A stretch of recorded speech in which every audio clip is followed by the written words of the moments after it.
तो पहला ही प्रश्न आपकी स्क्रीन पर आपको दिखाई दे रहा होगा कि सबसे पहले दिया गया है कि संवेग शब्द का अंग्रेजी रूपांतरण इमोशन है, जो कि लैटिन भाषा के किस शब्द से बना है।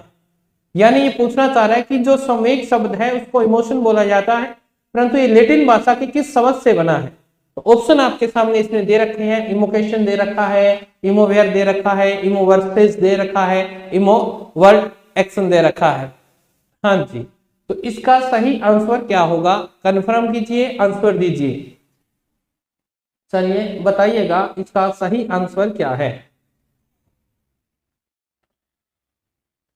चलिए ज्यादा समय खराब न करते हुए इसका आंसर हम बता देते हैं। इसका 2 नंबर राइट आंसर है। इमोवेयर शब्द से बना है जिसका अर्थ है उत्तेजित करना, अर्थात है उत्तेजित करना या जागृत करना। ठीक है, उत्तेजित करना या जागृत करना, तो ये क्या होगा आपका जागृत करना। तो इमोशन शब्द का अर्थ क्या हो गया कि वह चीज जो आदमी को आंतरिक रूप से क्या कर दे, कार्य करने के लिए विवश कर दे, वही आपका क्या कहलाएगा, इमोशन कहलाएगा। और वो लैटिन भाषा के इमोवेयर शब्द से बना है जिसका अर्थ है उत्तेजित करना या जागृत करना। बिल्कुल राइट आंसर है सभी का। खूब सारा आभार कि आपने समय निकाला। चलिएगा नेक्स्ट क्वेश्चन की तरफ बढ़ते हैं। 2 नंबर क्वेश्चन अपन देख लेते हैं। 2 नंबर क्वेश्चन है आपके सामने। ये डिलीट क्यों नहीं, अच्छा 2 नंबर क्वेश्चन आपके सामने है कि व्यक्ति भालू या शेर को देखता है और भाग जाता है। यानी हम किसी भी वस्तु जो हमें थोड़ी डरावनी लगती है, जैसे भालू को देखा, शेर को देखा, हो सकता है हम कुत्ते को देख कर भी डर जाते हैं। ये कथन किस सिद्धांत की ओर इशारा कर रहा है। ये प्रश्न आपसे पूछा जा रहा है कि ये एक अभिप्रेरणा का सिद्धांत है कि जिससे हम किसी वस्तु को देखते हैं तो हम उस वस्तु को स्क्रैप कर देते हैं। मूल प्रवृत्तियां, मूल संवेगों से जुड़ी हुई बातें हैं। यानी जैसे हमें डर लगता है तो हम किसी चीज को छोड़ देते हैं, पलायन कर जाते हैं। वो ये पूछ रहा है कि ये जो सिद्धांत है वो किस सिद्धांत से संबंधित है। ये 4 ऑप्शन आपके सामने दिए गए हैं, बताइएगा। तो ये किसका सिद्धांत है। तो मैंने बताया था मूल प्रवृत्तियां 14 हैं। किसी ने बताई, मैकडूगल ने मूल प्रवृत्तियों की संख्या 14 बताई। और सबसे पहली प्रवृत्ति मैंने ये बताई है कि आदमी को सबसे पहले जो भय लगता है, संवेग आता है, तो आदमी वस्तु को स्केप करता है, यानी पलायन कर जाता है। पैर के लिए क्या करता है, स्केप करता है। तो बस वही प्रश्न है कि जैसे हम किसी भालू या शेर को देखते हैं तो व्यक्ति उस चीज को छोड़ देता है, भाग जाता है, डर जाता है, और उसके मुख से निकलता है, वही मैं था डर गई। ठीक है, वही तो है। ये पूछ रहा है कि ये कौन सा सिद्धांत है, किस सिद्धांत की बात कर रहा है। बिल्कुल आप सभी का आभार, अभिनंदन। बताइएगा इसका राइट आंसर क्या होगा। तो इसका राइट आंसर हम बता देते हैं, ज्यादा समय खराब नहीं करेंगे। नहीं आता है कोई बात नहीं। ये लीजिए, जेम्स लेगे का ये सिद्धांत है जो कहता है कि जब हमें वस्तु यानी हमारी जो अंदर जो संवेग है, जो हमारे संवेग, हमें भय का संवेग लगता है तो हम उस वस्तु को क्या कर देते हैं, स्केप कर देते हैं, छोड़ देते हैं। तो इसका 2 नंबर राइट आंसर हो जाएगा।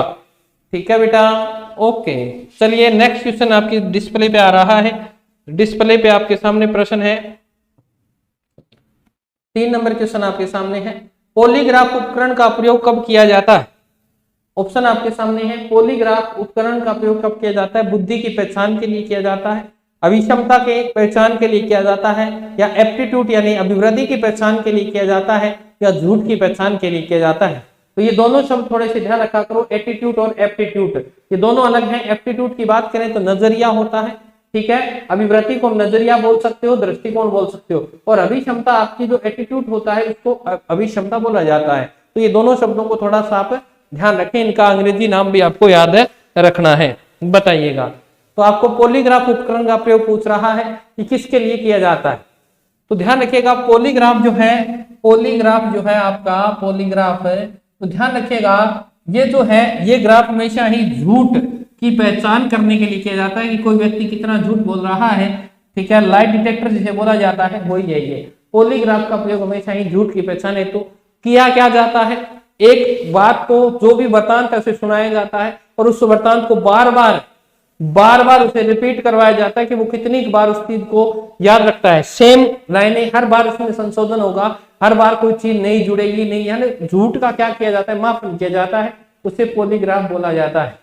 ठीक है जी, ओके। चलिए नेक्स्ट क्वेश्चन अपन लेके चलते हैं। 3 नंबर क्वेश्चन है, मस्तिष्क का कौन सा भाग सकारात्मक संवेगों के लिए उत्तरदायी है। अब मैंने आपको बताया मस्तिष्क के 3 भाग होते हैं। तो ये आपको ये पूछ रहा है कि हमेशा पॉजिटिव सोच रखने वाला या पॉजिटिव जो इमोशंस हैं यानी पॉजिटिव जो संवेग है उसके लिए कौन रिस्पॉन्सिबल है इसके लिए, यानी मस्तिष्क का कौन सा पार्ट इस चीज के लिए रिस्पॉन्सिबल है।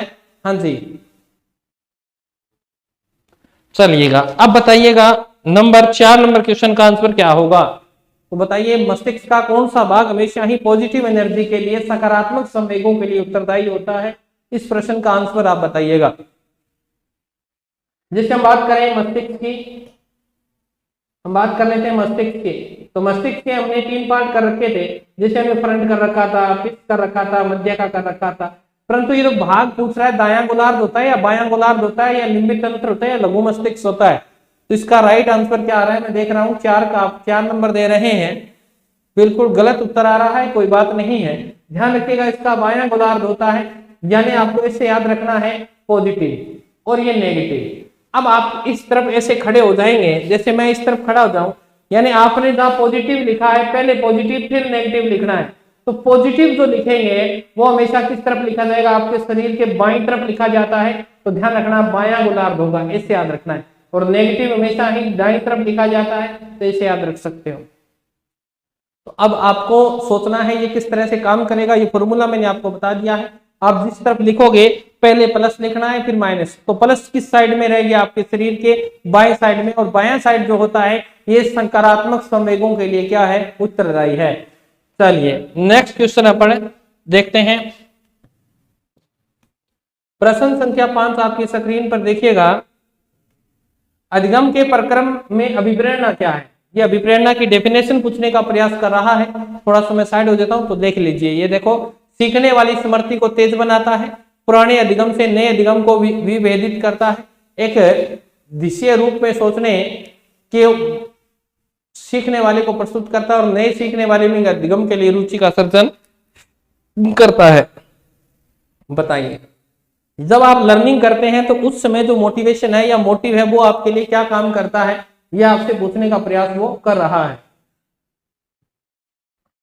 ये क्लास रोज चलती है, बिल्कुल 4 बजे ये क्लास चलती है। डेली क्वेश्चन करवाए जाते हैं स्कूल मैनेजमेंट यानी आपके शैक्षिक प्रबंधन के और साइको के।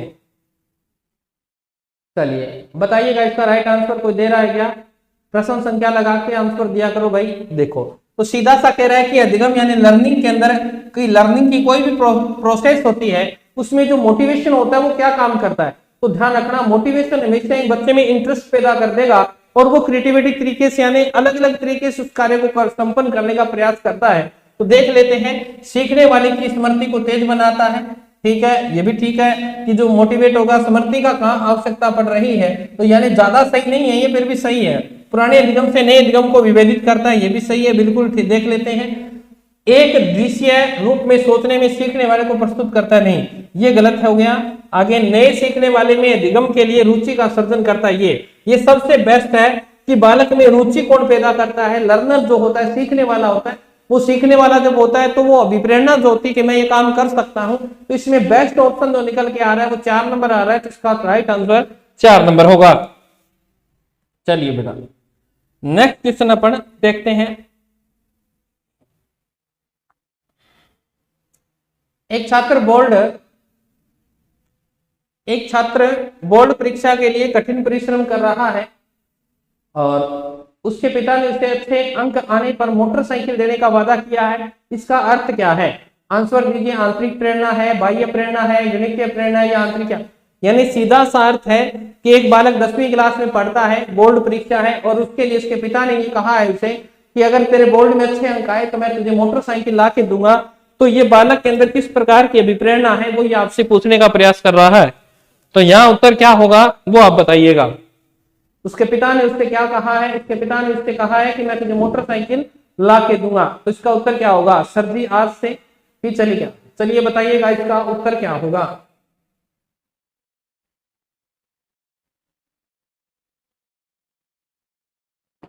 बिल्कुल आप सभी का, जब कोई चीज बच्चा खुद न करे उसके पिता उससे कह रहे हैं मतलब वो बाह्य प्रेरणा दे रहे हैं।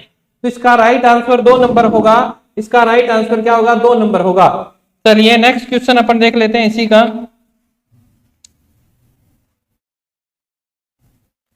7 नंबर क्वेश्चन है, सकारात्मक और नकारात्मक उत्तेजनाएं या घटनाएं छात्र के व्यवहार को प्रेरित कर सकते हैं? कौन सा मनोवैज्ञानिक परिप्रेक्ष्य से इस तरह से प्रेरणा की व्याख्या करते हैं? तो यहां से आपको ये, हाँ, मानवतावादी या व्यवहारवादी या संज्ञानात्मक या सामाजिक थी।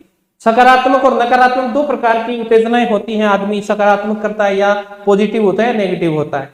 तो वो दोनों ही प्रेरणाएं व्यक्ति के व्यवहार को प्रभावित करती हैं। चाहे आपके अंदर नेगेटिविटी, आप मोटिवेट हुए हो, चाहे आप पॉजिटिव हुए, दोनों ही आपके व्यवहार को प्रभावित करेंगी। वो ये पूछना चाह रहा है कि यहाँ कौन सा मनोवैज्ञानिक इसकी पूर्ण व्याख्या करता है। ये आपको 4 ऑप्शन आपको दे दिए हैं, तो यहाँ से वो आपसे पूछ रहा है। तो बताइएगा इसका राइट आंसर क्या होगा? 7 नंबर का राइट आंसर बताइए फटाफट। चलिएगा आंसर दो इसका, 7 नंबर का राइट आंसर क्या होगा? चलिए आंसर आया है सबसे पहले,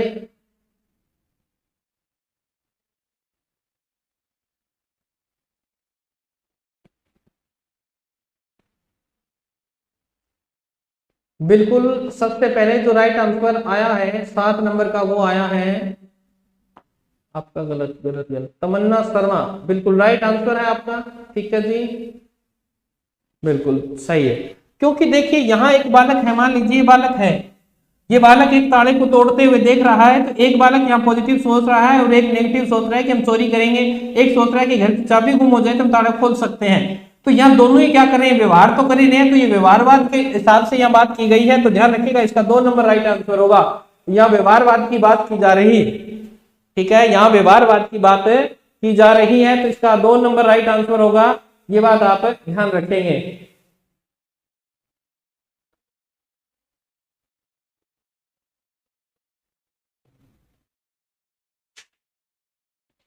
नेक्स्ट क्वेश्चन आपके सामने है 8 नंबर क्वेश्चन। यदि बाह्य प्रेरणा एक अंत की युक्ति है तो आंतरिक प्रेरणा क्या है? बहुत बढ़िया क्वेश्चन है, पूर्व के पेपर में आया हुआ क्वेश्चन है ये, मोटिवेशन का प्रश्न है। हाँ जी, ये कह रहा है कि बाह्य प्रेरणा माने कि एक अंत की युक्ति है, कि कोई बच्चा अगर नहीं पढ़ रहा है तो हम उसे लालच दे देंगे, आपको साइकिल ला देंगे, ये ला देंगे। तो ये एक क्या बाहर से उसे मोटिवेट किया जा रहा है। तो अगर माने तो एक आंतरिक प्रेरणा क्या हो सकती है? एक शुरुआत हो सकती है, अपने आप में एक अंत हो सकती है, एक शुरुआत और अंत हो सकती है, इसमें से कोई नहीं। तो डी का क्या आंसर होगा? डी का राइट आंसर क्या होगा?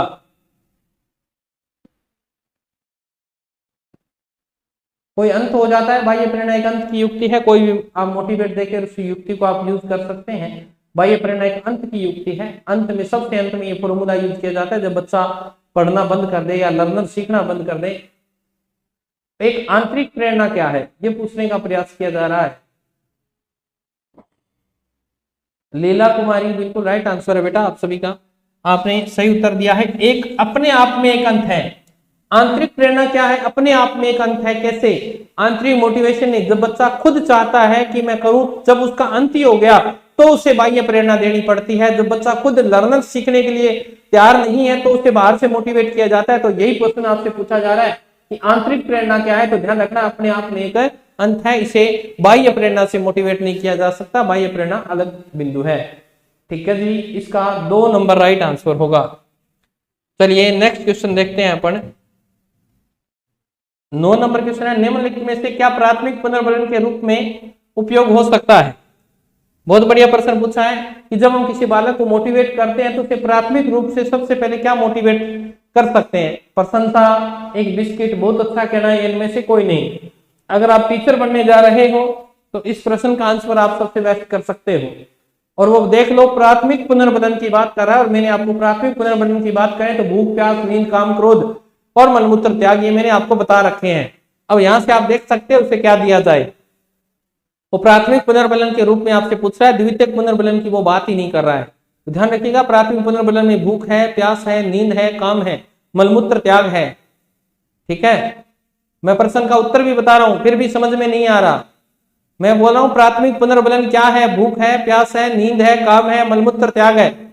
तो यहाँ वो प्राथमिक पुनर्बलन पूछ रहा है। प्रशंसा प्राथमिक में नहीं आती, प्रशंसा द्वितीयक पुनर्बलन है। बहुत अच्छा कहना भी द्वितीयक पुनर्बलन है। एक बिस्किट देना प्राथमिक पुनर्बलन है, क्योंकि ये भूख को शांत करेगा।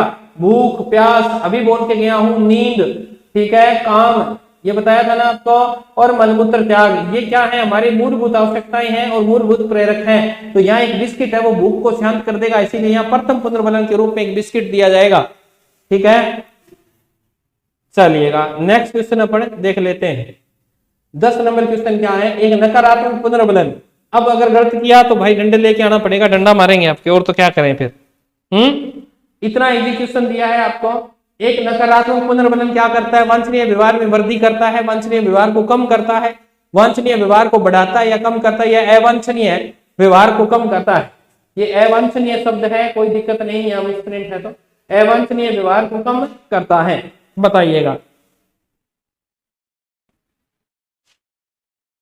बताइए एक नकारात्मक पुनर्बलन क्या करता है।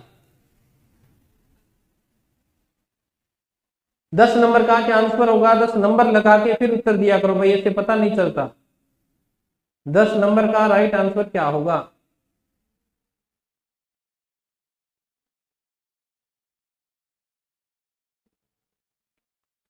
चलिए देख लेते हैं। मैंने आपको हमेशा ही कहा है, कोई एक नकारात्मक पुनर्बलन, यानी अब मैं बात कर लूं निंदा की। मान लीजिए मैं आपकी निंदा कर रहा हूं और आप मेरी निंदा कर रहे हैं, तो निंदा से कई व्यक्ति क्या होते हैं, डिमोटिवेट हो जाते हैं, वो काम करना बंद कर देते हैं। और कई व्यक्ति होते हैं वो निंदा, जब उनके नकारात्मक पुनर्बलन, पुनर्बलन का अर्थ है बढ़ना, और वो कह रहा है नकारात्मक क्या है, निंदा आपकी किसी ने कर दी कि तू नहीं कर सकता, तो ध्यान रखिएगा आपके मन में आएगा कि इसने मेरे को ये कहा है, मैं इसे करके दिखाऊंगा, अर्थात आपका जो व्यवहार है उसमें क्या हो जाएगी, वृद्धि हो जाएगी और आप उस कार्य को करना लग जाएंगे। अर्थात आपका ध्यान रखिएगा ये प्रश्न क्या वांछनीय व्यवहार में वृद्धि करता है। और ये बात मैं बहुत बार कहता हूं कि किसी की निंदा से घबराना नहीं चाहिए। कोई निंदा करे तो उसे उसको सुनो, और जब कोई बात मौका आए इसे करके दिखाओ कि जो तुमने कहा था वो मैंने करके दिखा दिया। और मैं इस तरह से कोई बात होती उस बात का बात से जवाब देना कुछ जरूरी नहीं, उस बात का समय आने पर जवाब दिया जाए तो मजा तो तभी आएगा। इसलिए ध्यान रखना कि एक नकारात्मक पुनर्बलन आपके वांछनीय व्यवहार में क्या कर देता है, वृद्धि कर देता है। जैसा आप चाहते हैं, मैंने कह दिया कि आपका सिलेक्शन नहीं होगा तो आप मुझे नेगेटिव क्यों लेके जा रहे हो। आप उस निंदा को, आपका जो मैंने हौसला डाउन किया उसे पॉजिटिव एनर्जी में चेंज करेंगे तो आपके जो वांछनीय व्यवहार है उसमें जैसे क्या हो जाएगी, वृद्धि हो जाएगी। चाहे आप नेगेटिव है तो भी आपके वांछनीय व्यवहार में वृद्धि हो जाएगी। तो ध्यान रखना, कमी कुमी नहीं, हमेशा ही वृद्धि होती है। बिल्कुल, ये 3 नंबर का 10 का 1 नंबर राइट आंसर होगा। तो आप उसे नेगेटिव लोगे ना तो भी आपके व्यवहार में वृद्धि होगी। आपने कहा मैं नहीं करा सकती, मेरा सिलेक्शन नहीं हो सकता, मैंने कह दिया, निंदा कर दी, तो भी आप अपने व्यवहार में क्या करोगे, वांछनीय व्यवहार में वृद्धि करोगे। दुनिया का काम है बोलना, कहने दो, जीत जाएंगे हम। दुनिया का काम है कहना, लोगों का काम है कहना, कोई दिक्कत नहीं। ठीक है, चलिएगा नेक्स्ट क्वेश्चन हमारे सामने है 11 नंबर। निम्न में से कौन सा धनात्मक है, ये पूछ रहा है, पुनर्बलन का उदाहरण नहीं है, ये पूछ रहा है। इससे इजी प्रश्न क्या होगा रहा है, ये धनात्मक का पूछ रहा है आपको कि पॉजिटिव जो, हाँ, रेनफोर्समेंट का उदाहरण कौन सा नहीं है, ये पूछ रहा है। तो कौन सा नहीं है, तो बताइएगा इसमें कौन सा नहीं है, ये पूछ रहा है।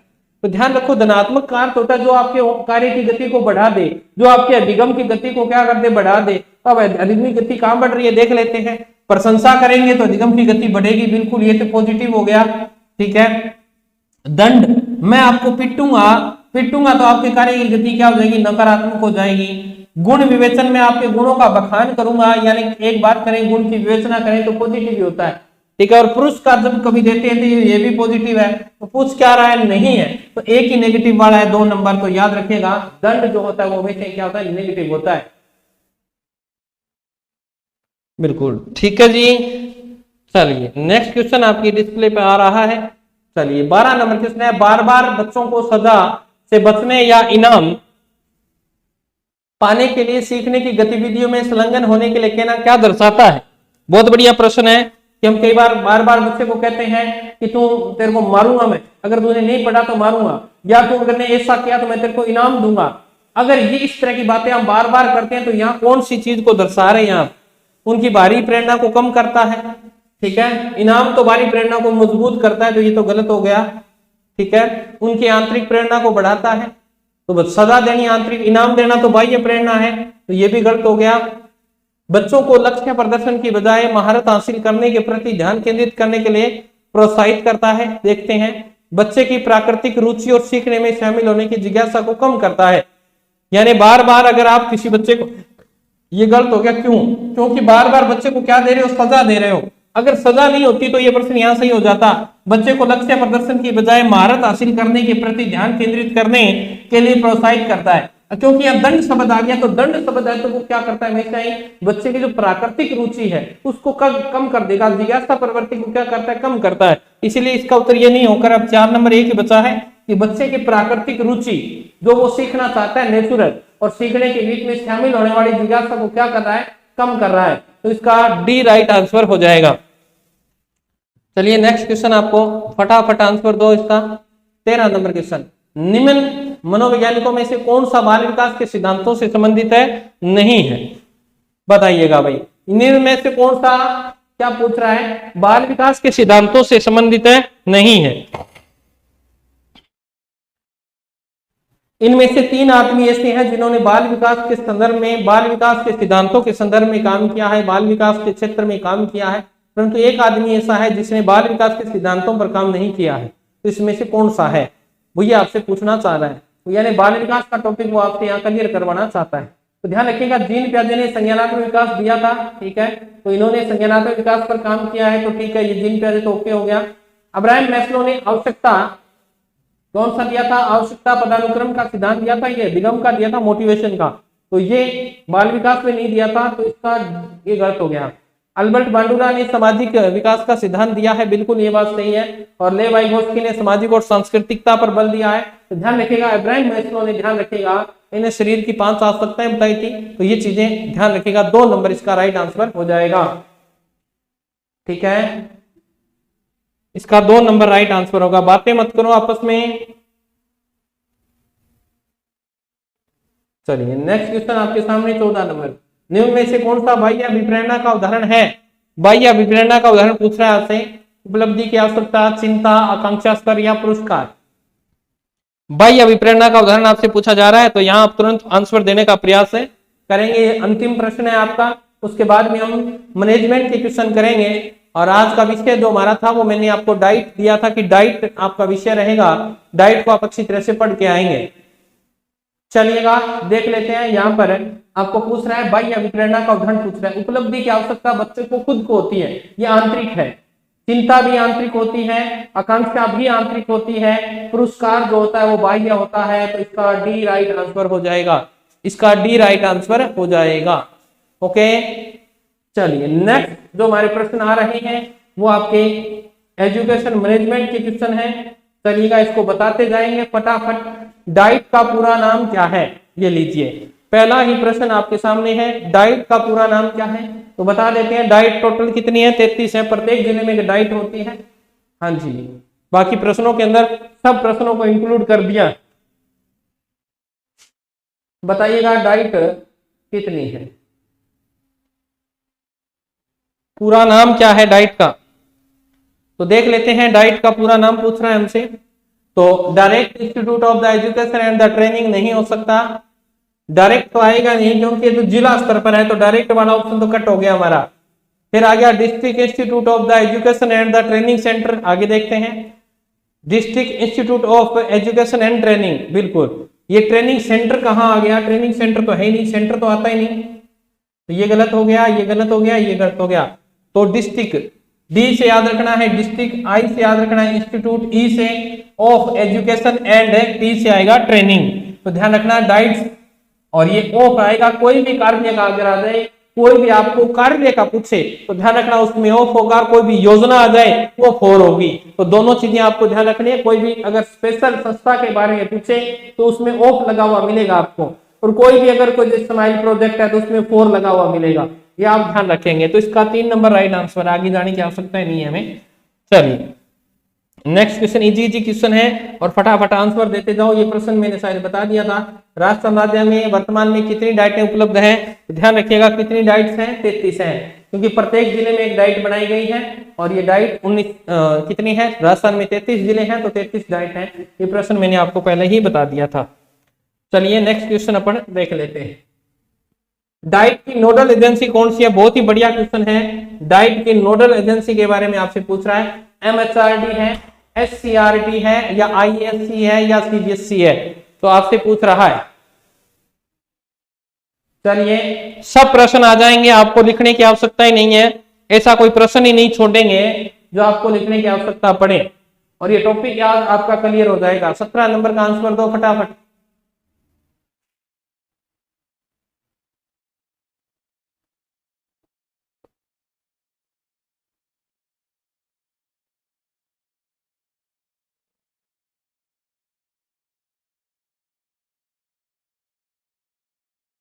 चलिए बता देते हैं, इसकी नोडल एजेंसी जो होती है डाइट से, अगर हम बात करें केंद्र सरकार में एनसीईआरटी है, उसी तर्ज पर राजस्थान में बढ़ाई गई है एससीईआरटी, परंतु अब इसका नाम चेंज कर दिया गया और आरएससीईआरटी कर दिया गया है। तो ये ध्यान रखिएगा, इसकी नोडल एजेंसी जो है ये उदयपुर है, ध्यान रखिएगा। उदयपुर में सर्वोच्च संस्थान है। और जिले में अगर बात करें, राजस्थान में सर्वोच्च संस्थान में ये एमएचआरडी शिक्षा विभाग आ जाता है, तो उसके अंदर राजस्थान में ये है जो पाठ्यक्रम का निर्माण वगैरह का काम करती है। और जिले स्तर में अगर देखें तो डाइट का मतलब डिस्ट्रिक्ट होता है institute of the education and training, जो उसकी जो नोडल एजेंसी है वो एससीईआरटी करती है। तो जिले के अंदर ये काम इनको सौंपा गया है। चलिए नेक्स्ट क्वेश्चन अपन देख लेते हैं। डाइट में कितनी अकादमिक शाखाएं निर्धारित की गई है? बहुत ही बढ़िया प्रश्न है। अगर मैंने कहा था आरएससीईआरटी की मैंने बात की थी उस दिन 9 विभाग आपको बताए थे, वो 9 के 9 हैं, आप कहीं भी देख लीजिएगा 9 ही है। उसी प्रकार मैंने डाइट का प्रश्न भी आपके सामने रखा है कि डाइट में कुल कितनी अकादमिक शाखाएं निर्धारित की गई हैं। तो डाइट की आपसे वो पूछ रहा है कि डाइट में कुल कितनी अकादमिक शाखाएं निर्धारित हैं।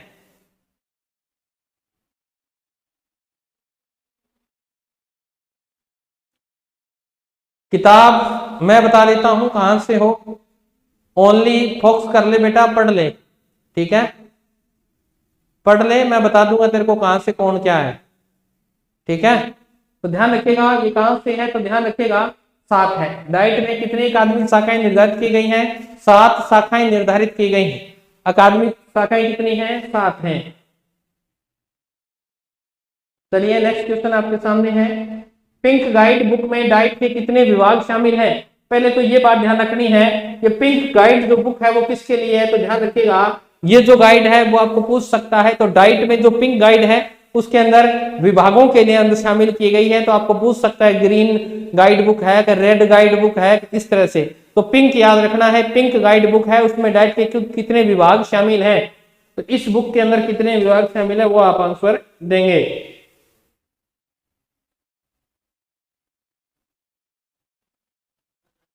तो इसका उत्तर अपन कर लेते हैं, सेम ही है, कुछ ज्यादा नहीं है, 7 ही है, आपको आवश्यकता नहीं है, 7 ही है। चलिए नेक्स्ट प्रश्न कहीं मैंने बोल दिया वो ना आ जाए, क्योंकि जो चीजें प्रश्नों के अंदर हैं वो डाइट, ये लो आ गया ना, डाइट का संबंध किस बुक से है, ऐसा प्रश्न भी बन सकता है। इसीलिए मैं कह रहा था कि प्रश्न में पहले ही आ जाएगा डाइट का संबंध किस बुक से है, रेड बुक से है, ग्रीन बुक से है, व्हाइट बुक से है या पिंक बुक से है। तो ध्यान रखिएगा डाइट का संबंध अभी बता के गए हैं आपको, डाइट का संबंध किससे है, पिंक बुक से है। चलिए नेक्स्ट क्वेश्चन, अब आगे कोई एक्स्ट्रा क्वेश्चन नहीं बताएंगे, कहीं बताने के चक्कर में सारे प्रश्न आ जाते हैं। डाइट का सेवारत शिक्षक प्रशिक्षण कार्यक्रमों का पंचांग कौन तैयार करता है? बहुत ही बढ़िया क्वेश्चन है कि डाइट के अंदर जो सेवारत शिक्षक है उनको ट्रेनिंग देने का काम जो है, कब ट्रेनिंग दी जाएगी उस तारीख का, उस पंचांग का निर्धारण कौन करता है? एनसीईआरटी करती है या आरएससीईआरटी करती है या आरबीएससी करती है या एमएचआरडी करती है? एमएचआरडी का नाम बदलकर शिक्षा मंत्रालय कर दिया गया। तो बताइए, प्रश्न संख्या जरूर लिखा करो भाई, इससे पता नहीं चलता। बस इजी प्रश्न ऐसे ही आएंगे, तो ध्यान रखिएगा इसका 2 नंबर राइट आंसर है, क्योंकि जो इसकी नोडल एजेंसी है ना वही इसको क्या करती है, पंचांग तैयार करके देती है कि जो टीचर है उनको ट्रेनिंग के दौरान ट्रेनिंग दी जाए, उनका पंचांग तैयार किया जाए, सेवारत शिक्षक प्रशिक्षण।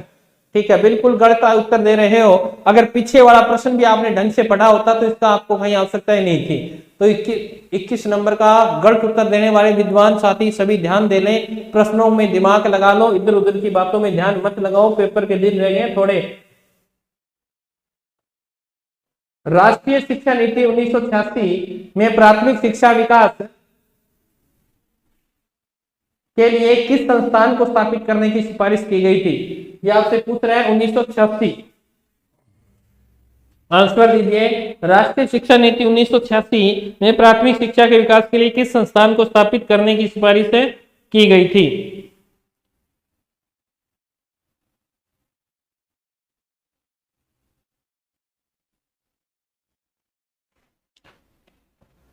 ये शिक्षा नीति आई थी 1986 में, और तब कहा गया था कि प्राथमिक शिक्षा जो है अपनी, उसमें सभी जिलों के अंदर एक डाइट स्थापित की जाए, और 1988 के अंदर ये डाइटों का सभी अपने राजस्थान के जितने भी जिले थे उस समय डाइट स्थापित कर दी गई थी। तो ध्यान रखना है 1986 की नीति में डाइट स्थापित करने की मांग की गई थी, 1988 में इसे स्थापित कर दिया गया था। जितने जिले थे प्रत्येक जिले में एक डाइट का प्रबंध किया गया था। वर्तमान में 4 बाइट भी हैं जो ब्लॉक स्तर पे होती है, ठीक है, परंतु वो आपसे नहीं पूछेगा। 23 नंबर है एमएचआरडी द्वारा किस संस्थान को शिक्षा क्षेत्र में लाइट हाउस कहा जाता है? वेरी वेरी इंपॉर्टेंट क्वेश्चन है ये, वेरी वेरी इंपॉर्टेंट क्वेश्चन है। एमएचआरडी यानी मानव एवं विकास मंत्रालय द्वारा, वर्तमान में इसका नाम शिक्षा मंत्रालय है, तो हो सकता है मैं सीधा प्रश्न बोल दूं, शिक्षा मंत्रालय द्वारा किस संस्थान को शिक्षा क्षेत्र में लाइट हाउस कहा जाता है? इंपॉर्टेंट क्वेश्चन बनता है ये। एनसीईआरटी को कहा जाता है, एससीईआरटी को कहा जाता है, आरबीएससी को कहा जाता है, डाइट्स को कहा जाता है। तो 23 नंबर का आंसर बिल्कुल राइट दे रहे हैं, बिल्कुल भाई, बहुत ही बढ़िया। चलिए 23 नंबर का आंसर बिल्कुल गलत उत्तर मत देने। डाइट्स को कहा जाता है क्योंकि जिले के अंदर देखो गांव में स्कूल है तो गांव की समस्या कहाँ आई? तहसील पे आएगी। तहसील पे अगर जो भी समस्या का समाधान हो गया ठीक है, नहीं तो फिर कहाँ आती है? फिर डाइट्स में आती है जिले में। और जिले में जो भी डाइट्स है वो आपके लिए क्या? प्रकाश हाउस है, यानी लाइट मकान है। वहीं से आपको नई नई योजनाएं, नई नई ट्रेनिंग वहां से मिलती है। इसीलिए लाइट हाउस किसे कहा गया है? डाइट को कहा गया है। ये प्रश्न भी आप अच्छी तरह से नोट कर लीजिएगा इस प्रश्न को। 24 नंबर क्वेश्चन है राष्ट्रीय स्तर पर डाइट का संबंध किससे है? वो राष्ट्रीय स्तर पे आपसे पूछने का प्रयास कर रहा है। राष्ट्रीय स्तर पर डाइट का संबंध किससे है ये पूछ रहा है वो आपसे। फटाफट आंसर दें, राष्ट्रीय स्तर पर डाइट का संबंध किससे है? 24 नंबर का आंसर दो बेटा फटाफट। एनसीईआरटी से है या न्यूरा से है, ए या बी या नन, किसी से नहीं है।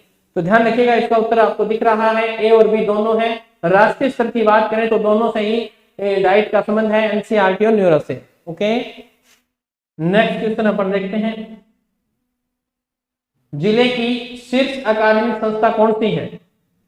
क्या पूछ रहा है? जिले की शीर्ष अकादमिक संस्था कौन सी है? जिले में पूछ रहा है आपको, तो आपको दिख रहा होगा जिले में कौन सी होगी। तो ये छोटे छोटे प्रश्न है तो पता है अपन को डाइट होगी। जिले में district institute of the education and training, ये आपको ध्यान रखना है। अरे भाई नहीं थी कल क्लास, अब है ना, तो प्रश्नों पे ध्यान दे ले बेटा। नेक्स्ट क्वेश्चन देखें 26 नंबर, डाइट का प्राचार्य किसके समकक्ष होता है? बहुत ही बढ़िया प्रश्न पूछा है कि डाइट के अंदर जो हेड है वो किसके समकक्ष होता है। तो देखो डाइट का प्राचार्य किसके समकक्ष होता है।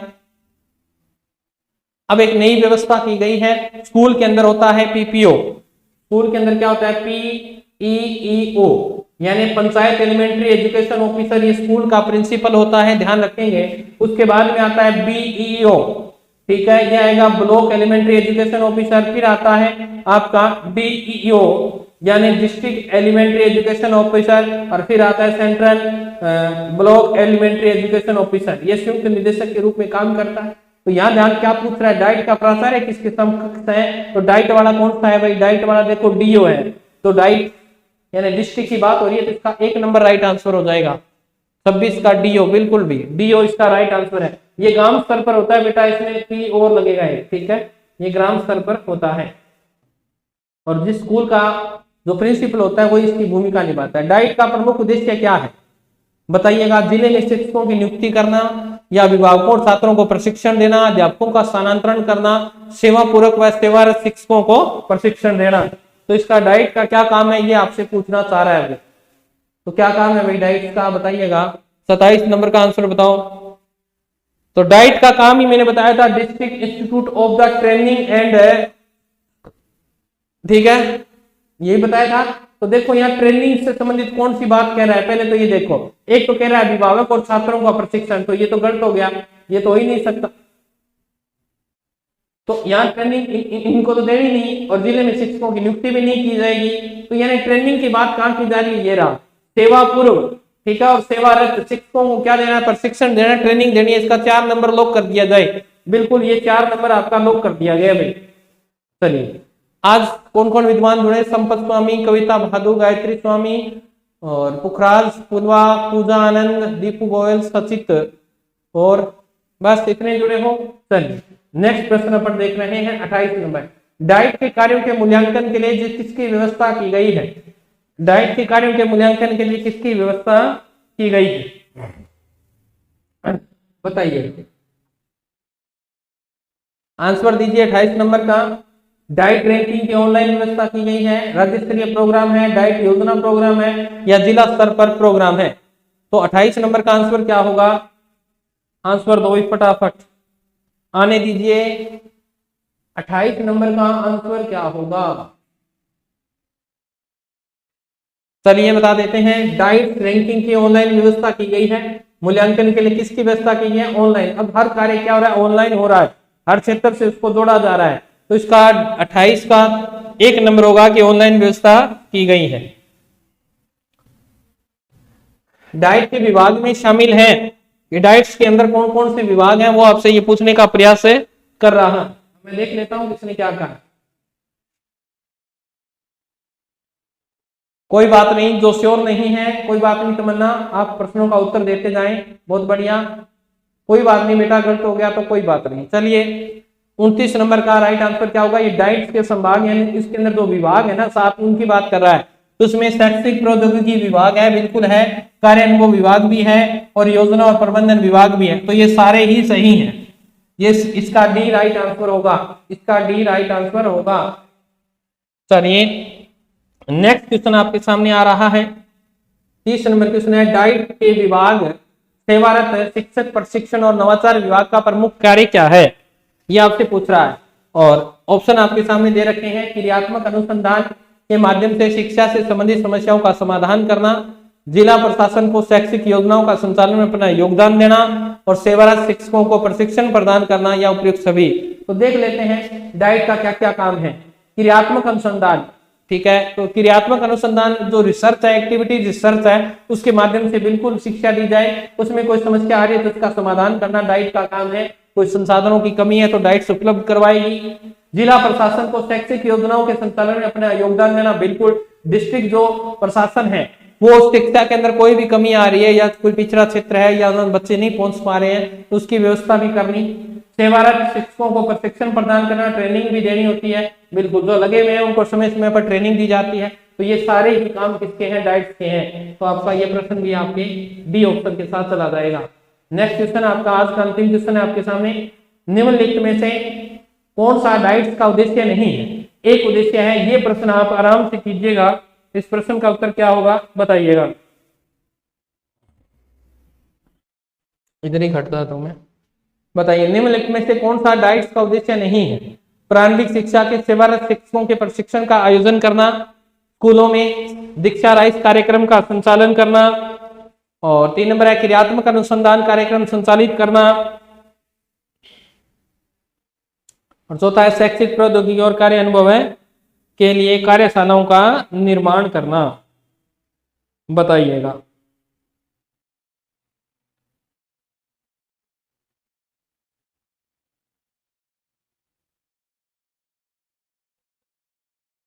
फटाफट आंसर दो भाई, ज्यादा समय नहीं लगाना है।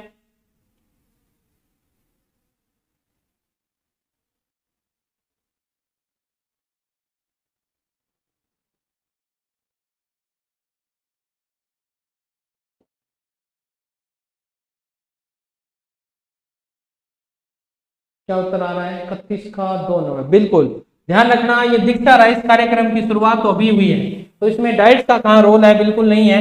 प्रारंभिक शिक्षा के सेवारत शिक्षकों को आयोजन करवाता है, बिल्कुल करवाता है।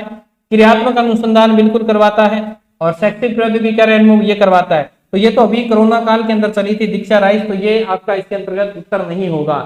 तो ठीक है, आज के लिए इतना ही। और आज के लिए जाते जाते आपके लिए थॉट बढ़िया कि आप कई बार हम किसी बात को कह देते हैं, उस बात पर ध्यान करना चाहिए कि हमने क्या कहा है, क्योंकि अगर बात आपके मुख से निकल गई तो शब्दों को तोलकर बोलो। अगर वो निकल गई, हो सकता है वो बात घूमते घूमते आपके पास वापिस आए, और वो बात जब वापिस आएगी तो उसके साथ वो बातें नहीं होंगी जो आपने कही थी, वो बात तो मूल रूप खो चुकी होगी, क्योंकि उसके साथ कुछ अन्य बातें भी साथ में जुड़कर आएंगी जो आपने कभी कही नहीं थी। इसीलिए कभी भी किसी के सामने बोलें तो बहुत अच्छे तरीके से बोलें, अच्छे शब्दों को नाप तोल कर बोलें। इसी शुभकामना के साथ मिलते हैं कल, तब तक स्वस्थ रहें, मस्त रहें। जय राजस्थान, जय भारत।